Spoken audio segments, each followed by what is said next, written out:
Hey there folks, Jim Ryan here with the Oregonian and Oregon Live. And look, we have all been there, been out on an Oregon road trip, packing with the best intentions, and inevitably it descends into chaos. It doesn't have to be that way. Today we are going to go through a number of tips and tricks to organize your car before you set off and keep your car organized throughout the duration of your trip. The first step is to make as much room as you can in your car.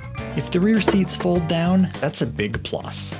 Once you've maximized the available space, you're ready for the secret weapon. All right, so the number one key to road trip organization, extremely novel here, folks. It's bins, storage bins, like the ones you keep, under your bed with all your stuff. Perfect for road trips.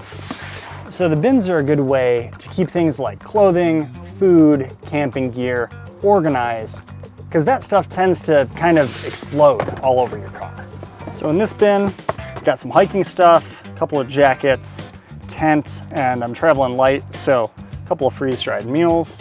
In this one, towels, some other stuff for cooking, bug spray and sunscreen, and other items tucked away. A smaller tip that is gonna help your gear from just going all over the place is to keep all of your sleeping stuff in one setup, right? I have a pillow in here, sleeping bag, and sleeping pad, so I can just toss it in and not think about it the rest of the day. Same goes with water, right? Instead of bringing 6 water bottles and having them strewn all about the car, I usually bring gallon jugs. Of course, you could do better, get a more dedicated, water storage setup, but these work just fine. You can tuck them on either side of the car.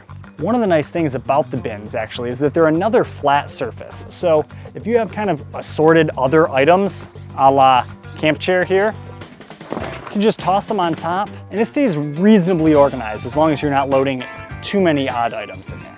With the main storage section of the car organized, you can keep a couple of items out of your way by making use of the areas behind the front seats. You can keep a backpack behind the driver's seat and a cooler on the passenger side.